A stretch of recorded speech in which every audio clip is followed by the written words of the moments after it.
Assalamu alaikum aziz vatandaşlarım, yaxshimisizlar? Men vatandaşlar Oblajon Leyla Amerikadan so'zlayapman. Bugun 2020-yili 12-oyning 30-kuni chorshanba.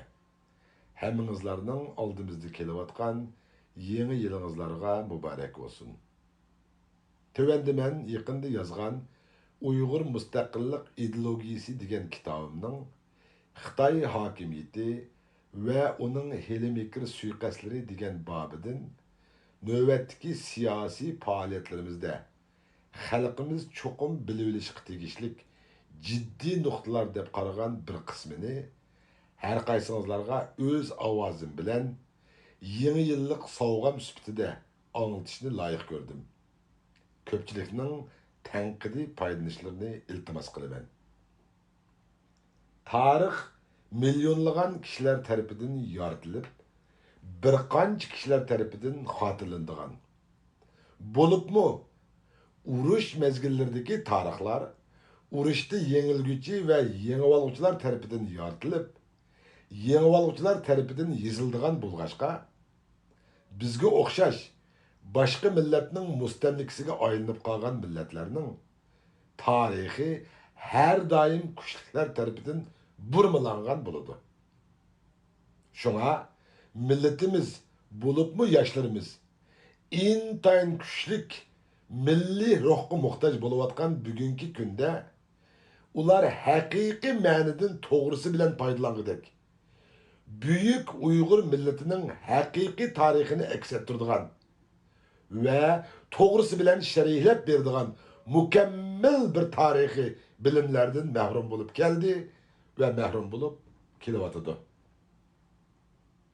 Gerçi milletimizin neçe ming yıllık şanlıq tarihi var bo'lgan en medeniyetlik, kudretlik bir millet işgalligiga ait bir kadar yazma tarihlerimiz bardek görünse mu emniyette milletimiz kan keçip can verip yaratkan bu şanlıq tarihlerimiz güçlükler, mustamlikçi ve tacavuzcular tarafından kasten burmulanıp yazılgan tarih bo'lganligi uchun bu yalgan o'ydirma tarixlar hech qachon milletimizning sharaflik o'tmishiga haqiqiy ma'nodan vakillik qila olmaydi ve vakillik qila olishi tamamen mümkün emas.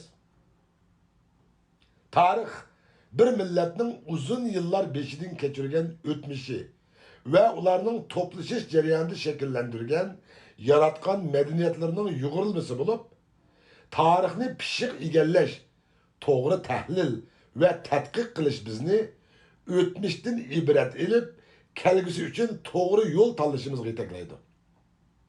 Xalqaro siyosatda tarixni kuchliklar ojizlarning dumbisiga yozadi degan bir kalima bor bo'lib, bu deganlik biz Uyg'urlarning tarixini ham Xitoylar maqsadlik ve intayin hiligarlik bilan yasab chiqqan o'ydirma, yasalma ve yalgan tarixlerini xuddi rast milletimizin real tarixide ko'rsatib bizning dumbimizga yezib chiqdi.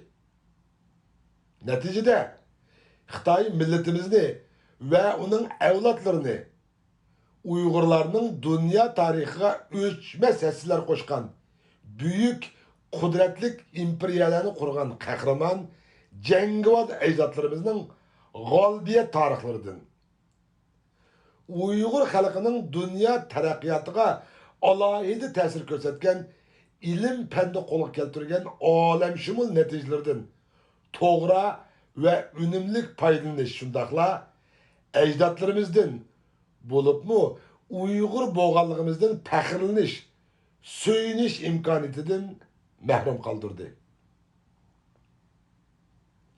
Xitoy milletining qiniga singib ketgan yolg'onchilik, o'ydirmachilik ve suiqastlari yolg'iz uning hokimiyatida ko'rinmaydi. Aksincha, shu hokimiyatni yaratgan bir butun Xitoy milletining hammasida degidek ko'rinadigan intayin xatarlik, o'zini kuchlantirib, o'zgalarni vayron qiladigan bir xil vabodir. Xitoy milleti tarafidan qurilgan barliq hokimiyatlar hech qachon o'ziga ziyon ve halokat ilib keladigan ve halokat ilib kelish ehtimoli bo'lgan har qanday atalg'ini qo'llanishdan qattiq qo'rqidi. Şuna ular izchil turda Uyg'urlarning vatan ichi va sirtida elib berayotgan da'volarini hech qo'rqmasdan va hech tantirmasdan Sharqiy Turkistonchi bo'lginchilar elib berayotgan da'vo deb davomliq oshkora atab o'zlarini bu ismdan qattiq ansirayotgandek qilib ko'rsatdi. Lekin millatimizning o'xshash vaqtda davlatimizning ismini Uyg'uriston deb ataydiganligini bilib tursimi, xuddi hech anglamagandek va undaq bir ismga pisand qilmagandek qiyofatga kirib bir qitimma og'ziga ilib qo'yishmaydi. Bununla aldangan bichara Uyg'urlar oldirash turlik medialarga chiqib, biz to'liq Xitoycha so'zlab yurib, mana hozir Xitoylarni Do'ng Turkiston, Sharqiy Turkiston degizdiq deyishib faxrlanib ketishdi. Xuddi Xitoy ularning besimlaridan qo'rqib ketib, amalsiz davlatimizning ismini ularning besimi bilan Sharqiy Turkiston yoki Do'ng Turkiston deb atayotgandek.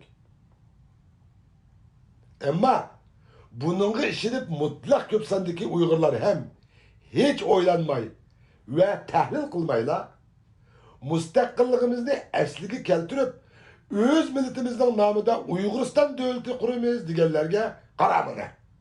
Xitoy Sharq Turkiston deb atab bu ismdan qattiq qo'rqyapsa, Sanxaq Uyg'uriston deb o'ttirga chiqib, Xitoy qo'rqqan ismdan ham qo'rqyapsan deb ayblashidi.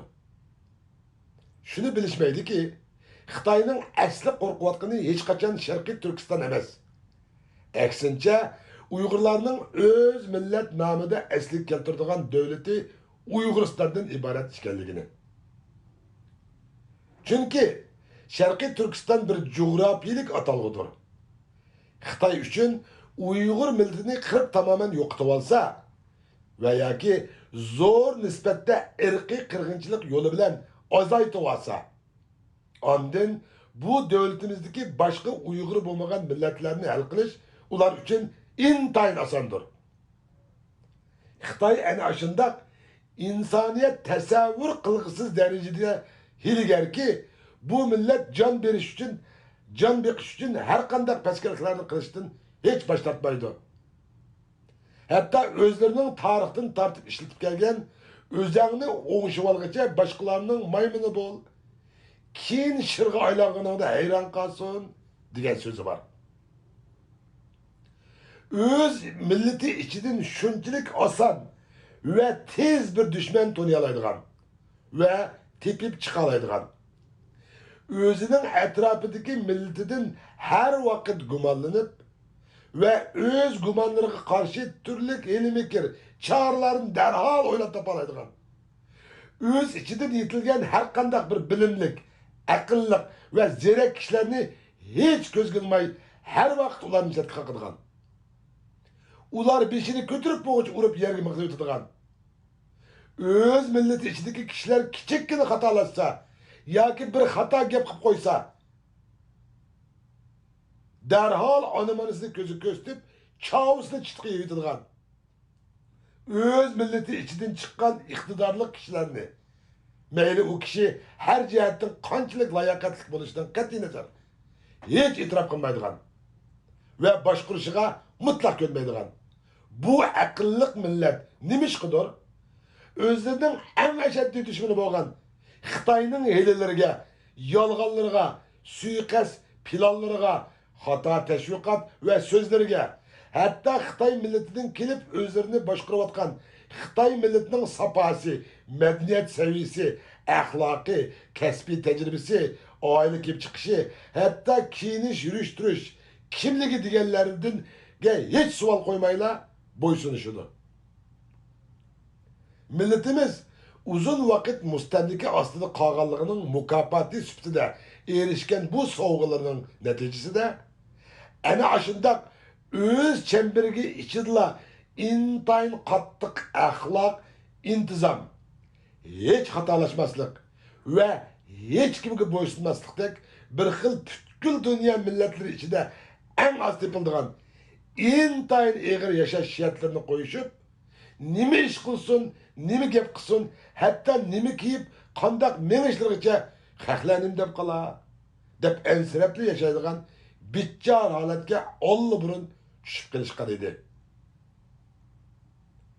Xitoylar va Xitoylarning qadimiy tarixida Sunzi tarafidan yaratilgan va bugunmi izchil o'zlariga kundalik turmush va hokimiyat boshqarishlarida qo'llanib kelayotgan 36 hilmikrning biri yo'qdan barni tug'dirish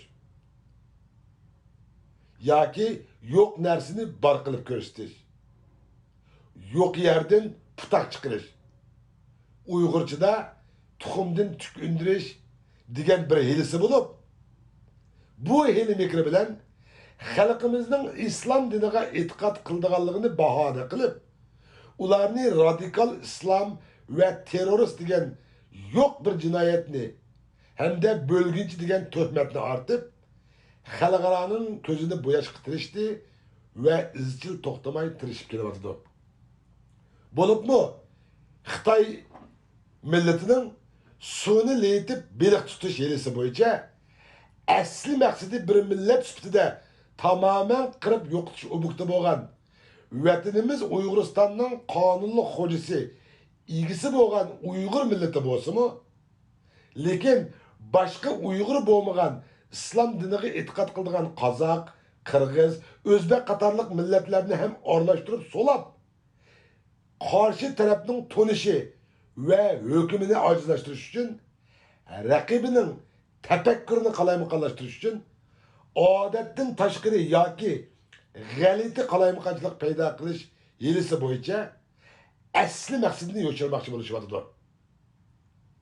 Ularning hilisi shuki, faqat o'zlari rasmiy qirib yo'qotish obukti bo'lgan Uyg'urlarga qarta elib berayotgan rahimsizlarcha yurgizayotgan qirg'inchiliklarni xalqarodan yo'chirishdir. Yani deydiki, biz bu rayonda, yani Şinjan'da yaşayotgan islom diniga e'tiqod qiladigan millatlarning islom dinining ta'siriga ig'ir darajada uchrab, ularning tamamen digidek radikallashib ketganligi ve bu sebepten penni bilim ve yeni zaman ilg'or texnikalardan mahrum qilayotganligini nazarda tutib, derhal bularni bir o'ringa yig'ib, ciddi siyosiy o'g'inish orqali ularning oldi bilan ideyasini to'g'irlash, ondan navbatdagi uchqandek taraqqiy qilayotgan fan texnika dunyosiga moslashishlari maqsadida ularga ilg'or fan texnika bilimlarini o'rgatishning va shu orqali ularning navbatdagi ishlab chiqarish talablariga moslashishiga yordam berish uchun tarbiyalab yetishtirish kurslarini ochdik deb to'xtamay jarsilishib, o'zlarining yovuzlarcha elib berayotgan irqiy qirg'inchilik jinoiy qilmishlarini yo'shirishga tirishyapti. Xitoy raisi Xi Jinping hatta bu safsatasini intayin ustalık bilan payidazlab, 2019 yılı Yaponda o'tkazilgan G20 yani G20 yig'ini mezgilida Prezident Donald Trump efendim bilan ayrim elib borgan bir suhbatida alayida o'tirib qo'ygan. Ular ko'rishganda bir uy ichida birga bo'lgan Amerika'nın sabık devlet bexatarlik işleri maslahatchisi John Bolton efendimning oshkorlashicha, Amerika prezidenti Donald Trump efendimning hem tafsili tekshirmayla Xi Jinpingning milyonlagan Uyg'urlar uchun qurgan concentration kamplarning intayin to'g'ri bir ish bo'lganligini aytib, Xi Jinping hukumatining milyonlagan Uyg'urlarni mecburi concentration kamplarga solish uchun hem yeşilçirak yıkıp bergen. Gerçek Trump hükümeti keyin Xitoy komünist hakimiyetiga karşı qanchalik kuchli şekilde türlü kanun tüzüm ve nizamlarını belirlegen bolsa-mu, lekin Xitoy hiç pisand qilmay hozirgacha bu jazo lagerlarini to'xtamay, aksincha kun sayin kuchaytib kelyapmoqda. Düşman mana shundoq o'z jinoiy qilmishlarini pardazlab, özlerini xuddi milletimizga yordam qilayotgan xayriy saxovatchilardek ko'rsatayotgan muşundaq bir nazuk siyasi vaziyette biz hem bilip bilmey Xitay hükümetinin bu siyasi hili neyranlarına aldınıp Xitay hükümeti vatanimiz Şarkı Türkistan tuprağıdaki Uygur, Kazak, Özbek qatarlıq Müslüman milletlerini tutup solap yığıviliş lagerlerinde kıynawatıdı, kırıwatıdı dep asli Xitayning tamamen kırıp yo'qotish ubukti bo'lgan Uygur milletiga bevosita qaratgan suiqasdlarning yo'shirin amalga ishirish uchun xizmat qilyapmiz. En muhimi vatanimizning ismini Sharqiy Turkiston deb atab, bu tuproqning qandaqdir Uygur milletiga emas, aksincha barliq Turkiy til sistemasındagi millatlarga oid bir davlat ekanligini ham jakalab, Xitoy hukumatining Uygur milletini bir millet sifatida tamamen qirib yo'qotishdan iborat rezil siyasi stratejisining g'albilik amalga oshishi uchun his qo'shyapmiz. Bo'libmi bu yetmagandek, biz Xitoy hokimiyatining milletimizni bir millet sifatida tamamen qirib yo'qotishdek yovuz jinoiy qilmishlarini butkul dunyo jamoatchiligiga anglitishda ham qattiq xatolashyapmiz.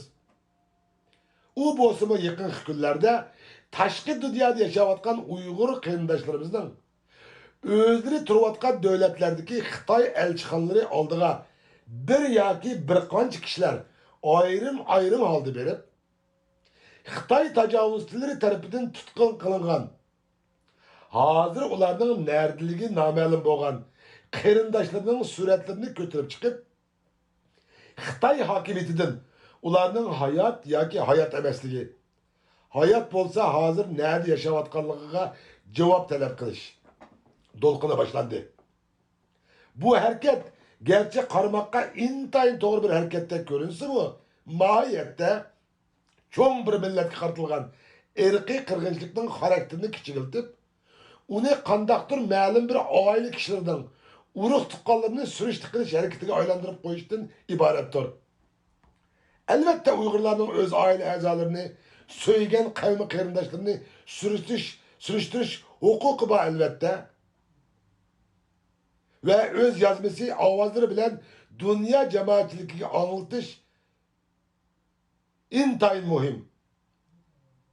Uni növbetdagi tor betlerden, tor vasıtalardan, türlük medyalardan paylanıp, to'g'ri ve tor gruplarını kurup ilip berish unumlidir. Ama bir yoki ikki kishi ayrim halda öz qarindoshlarining suratlarini ko'tarib chiqib, uşak namoyish qilish usuli tamamen hata bir usul. Çünkü dünyanın her qaysi joylaridagi Xitoy konsullarining oldida bir qancha kishining namoyish qilishi chet elliklarga hech qanday kuchli ta'sir ko'rsatmaydi. Aksincha, bu oyliklarning qarindoshlarini Xitoy hukumati tutib olgan ekan, ular surishti qilib o'tibdi degandek, erkin davlatlarda davomli ko'rinib turadigan normal bir hodisdek hukm berib qo'ydi da umumiy Uyg'ur milletining navbatda uchrayotgan cho'ng ko'lamlik irqiy qirg'inchilik strategiyasini to'limi puchaklashtirib kichikiltib qo'ygan bo'ladi.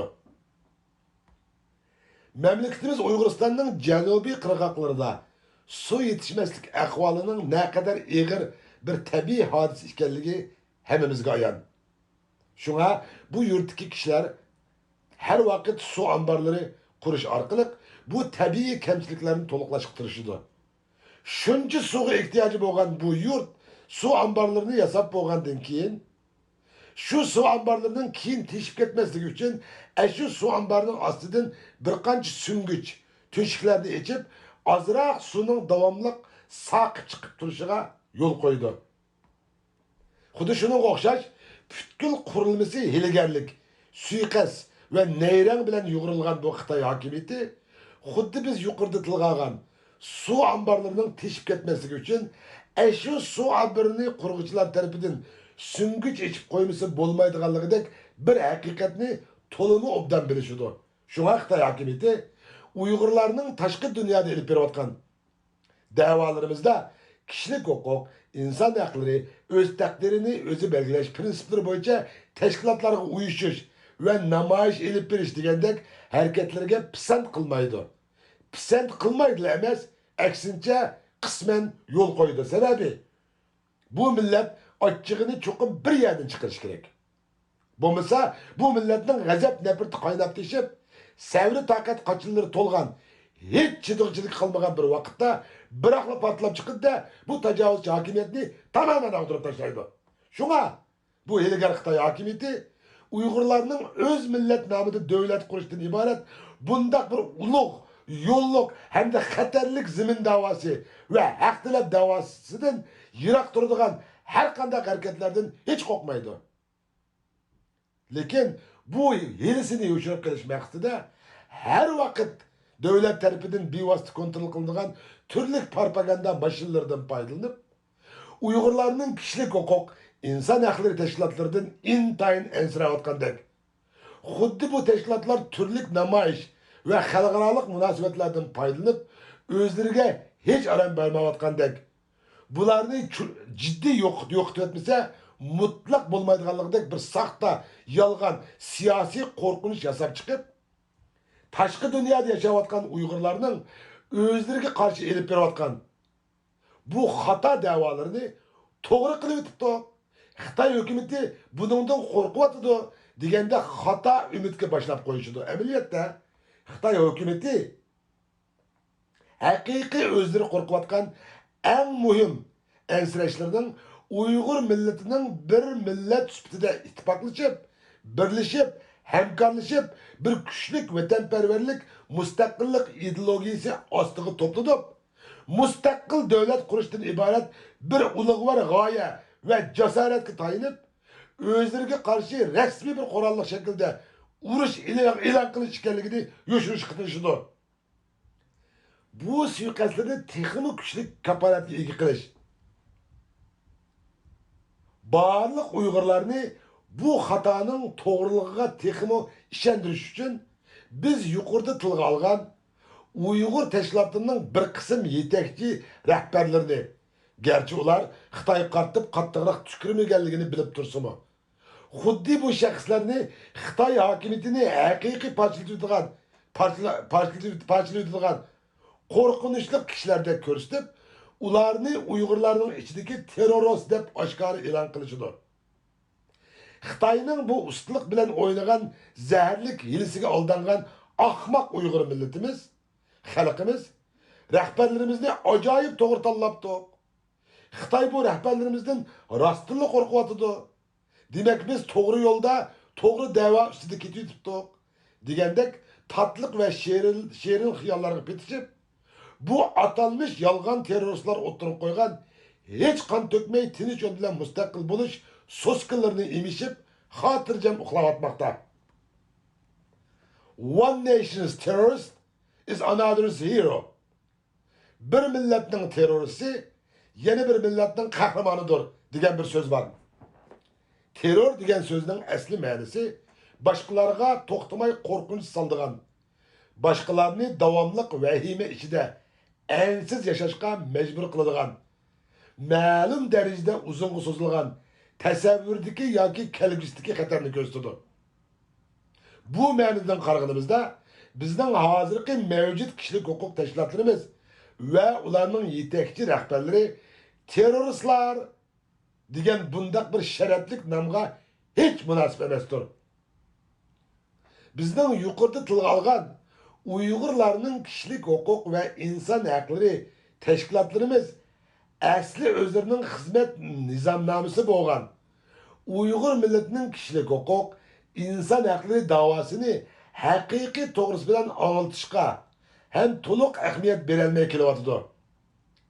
Yoki atay burminmoqchi bo'lishyotdi. Masalan, Xitoy hokimiyatining vatanimiz tuproqlarida elib berayotgan vahshiyona qirg'inchiliklarni xalqaro qonunlardagi munosabatlik moddalarga tushirib, Xitoy hokimiyatini insoniyatning mavjudligiga qarshi jinoyatdan ayblash mezgili turayotgan 2019-yillarning oldi keynida tuyuqsiz 2020-yilni Uyg'ur madaniyat yili qilib bekitish haqida jar solishga boshladi.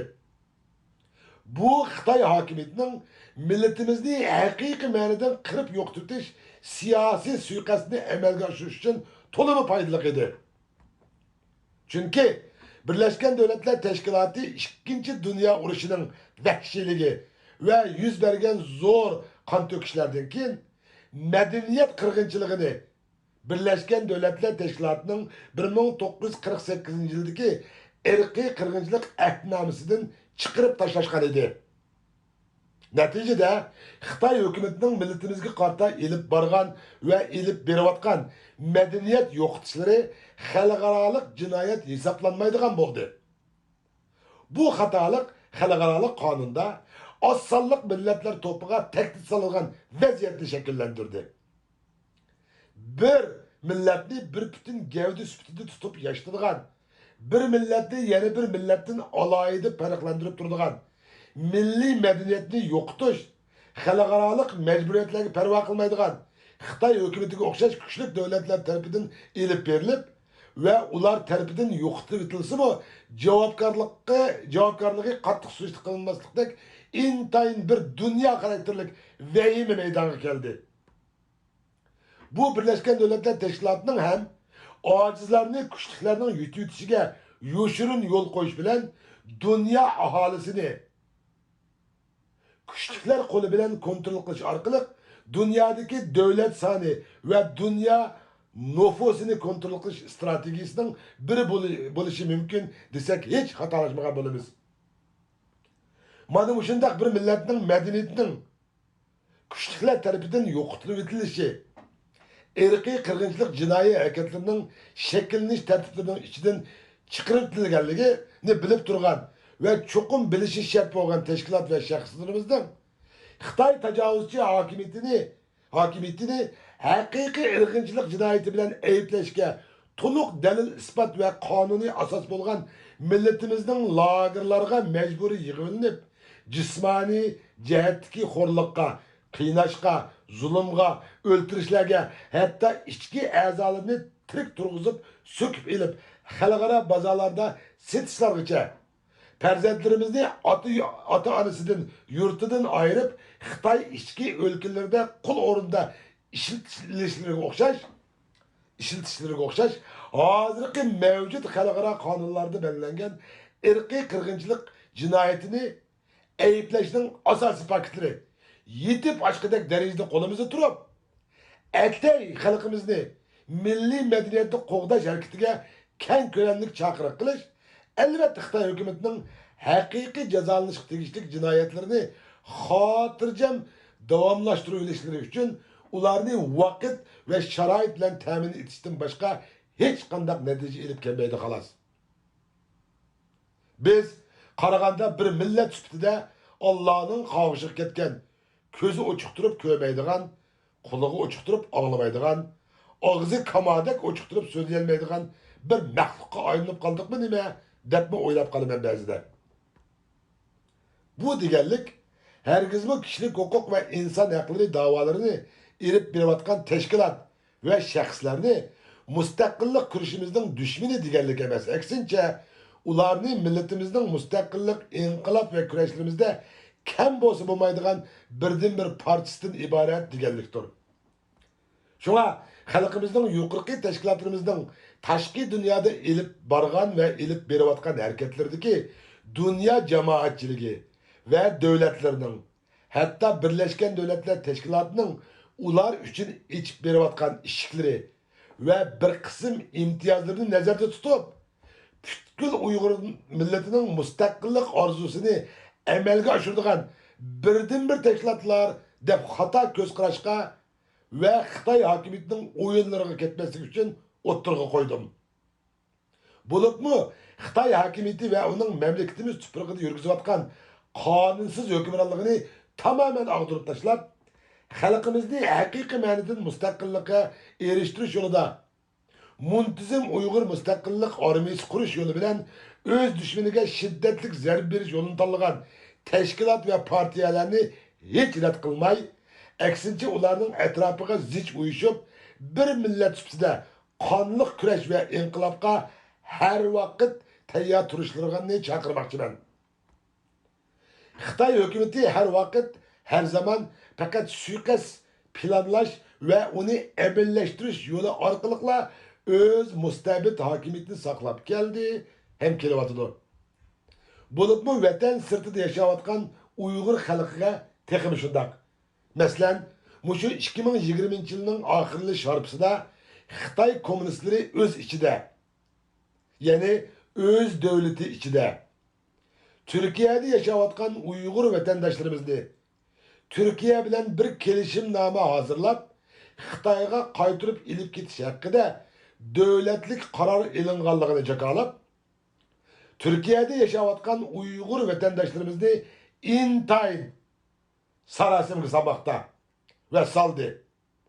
Bu xabarni algan bir qism o'zlarini Uyg'urlarning yetakchilari, rahbarlari deb tanıydigan, bo'libmi o'zlarini Uyg'ur millatini to'g'ri bir yo'lga yetaklaydigan, danglik siyosiyni chaqlaydigan kishilarimiz Türkiye hükümetining bir davlat bo'lish, bo'libmi Türk davlati bo'lish sifati bilan o'z qarindosh millati bo'lgan Uyg'urlar uchun bundaq bir o'z mamlakatining qonuniy va prinsiplariga hamda xalqaro qonunlarga hech uygun bo'lmagan kelishimlarga mutlaq qo'l qo'ymaydiganligidek eng oddiy bir haqiqatni to'lib yetolmay, oldirash butkul dunyoning har qaysi joylaridagi barliq Uyg'ur va Uyg'ur bo'lmagan Sharqiy Turkistonliklarni, Qozoq, Qirg'iz, O'zbeklarni demoqchi, Uyg'ur tashkilotlarini o'zlari turishliq har qaysi davlatlardagi Türkiye elchixonalarining oldiga yig'ilib, ciddi namoyish o'tkazishga chaqirishmoqda. Bu xildagi ciddi harakatga o'tish ittik qaramoqqa to'g'ridek ko'rinsimi, lekin bu xil siyosatga tayangan ve bu xil hissiyatga tayangan ve tenteklik bilan elib berilgan faaliyetler hech qachon Türkiye hükümeti bilan Uyg'urlar o'rtasidagi do'stlik ve qarindoshlik munosabatini yaxshilamaydi. Aksincha, o'zaro shakllangan necha ming yillik qarindoshlik munosabatiga ig'ir darajada ta'sir ko'rsatdi. Ilgari Xitoy hokimiyatining Uyg'urlarni Turkiyadan yiroqlashtirish, orasiga so'g'aqchilik silish, o'zaro bir-biriga bo'lgan necha ming yillar jarayonida shakllangan ishonchisini yo'qotish ve şu orqali Uyg'urlarning og'zi bilan, Uyg'urlarning ovozi bilan Türkiye hükümetini xalqaroda oshkora ayblab, Türkiye hükümetinin Müslüman devletleri oldidagi, bo'libmi Türkiye til sistemisindagi devletler oldidagi obrazını tamamen puchaklaştirishdan iborat rezil suiqasdning amalga oshishi uchun hal qilg'ich rol o'ynaydi. Shunga biz buningga intayin sagaklik bilan muomala qilmog'imiz lozim. Biz Uyg'ur xalqining Türkiye hükümeti bilan qo'yaq ve qondoshlik munosabatimiz var.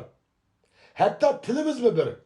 Undaq bir imtiyazlarımız yeterlik. Türkiye tuprağıda yaşayotgan yüz minglarcha Uyg'ur qarindoshlarimiz turug'liq Türkiye hükümeti bilan diyalog, yani söhbet elib berish yo'li bilan hal qilg'ili bo'ladigan bundaq ciddi ve nazik meselelerini etey. Xuddi Türkiye hükümeti bizning dert ahvolimizga hiç kulak salmayotgan ve biz bilan söhbetlashishni tamamen rad qilib, Xitoy hokimiyati bilan birlikda xalqimizga qarata uvalliq yurgizayotgan hokimiyatlarga tutgan pozitsiyani tutib, Türkiye hükümetiga qarshi yer shari xarakterlik namoyish uyushtirishga urinish Türkiye hükümetiga qarata millatimiz tarafidan elib berilgan kechirgisiz nomardlikdan boshqa hech narsa emas. Agar biz rostilla Türkiye hükümetiga qarshi dünya xarakterlik namoyishlarni uyushtirsak, u halda biz hakikaten Xitoy hükümetinin ustilik bilan o'ynagan o'yinining qurboniga aylanib qolgan bo'lamiz. Chunki Türkiye hükümeti bundaq bir kelishimga qo'l qo'ymadi ve qo'l qo'yishi mumkin emas. Düşmanimiz hech qachon bizning ilgari nima qilganligimizdan hech qo'rqmaydi. Aksincha, nimalarni qila oladiganligimizdan o'lgidek qo'rqishidi. Shuning uchun ho'sharligimizni ve siyasi ingimizni, ko'zimizni to'rt ochmog'imiz lozim. Qon to'kishdan bosh tortgan ve qurban berishdan voz kechgan millatlar, bo'libmi bir millat sifatida o'zining milliy g'ururini yo'qotgan millatlar hech qachon mustaqil ve hür yashash huquqlaridan bahramand bo'lolmaydi. Qo'rqoqlarga her vaqt hamroh bo'ladigan bir narsa bor. U bo'lsa davomli ularni qo'rqitib uxlatmaydigan, jo'litigan, hatto do'ylantirib o'tadigan kabahatli kuchdan iboratdir. Erkin, hür ve müstakil yaşashning o'zila jannatda yashaganlik bilan o'xshashdir. Müstakillik, hürlik ve azatlıkka erish yo'lda qon to'kishdan qochganlik, qo'rqqanlik, o'z ixtiyorligi bilan do'zaxda yashashni tanlaganlikdan boshqa hech narsa emas. Men tashqi dunyoda yashagan 25 yillik surgundi hayotimda dunyodagi insonlarning hech qanday har qanday yo'qsizlikqa bardashlik beradigan, hatto ko'nishmi qoldiganligini bayqadim. Lekin vatansiz yashashning mumkin emasligini haqiqiy ma'noda tunib yetdim. Bir ozod vatani bo'lmagan inson chet ellardagi erkin davlatlarda hatto oyga chiqib yashasimi, u yanlı qaytib boradigan ona vatani bo'lmaganligi uchun to'limi bichora hisoblanadi ekan. Men vatandan ayrılgan dastlabki 10 yil ichida urug' tuqqan qarindoshlarimni, do'stlarimni intayin qattiq sig'indim. Vaqtning o'tishi bilan asta-asta bu sig'inish so'ygilarimning o'rnini vatan, yurt va tuproq egallashga boshladi. Eng oxirida vatan so'ygisi yanla hamma so'ygilardan ustun turdi ekan. Her qaysingizlarning qimmatlik vaqtingizlarni ajratib anglag'anligingizlarga ko'p rahmat. Hammangizlarga Allohning go'zal salomlari bo'lsin. Allah bundan keyingi ishlarimizda yor va yordamchimiz bo'lsin. Yana bir qitim yangi yilingizlarga muborak bo'lsin. Ko'pchilik rahmat.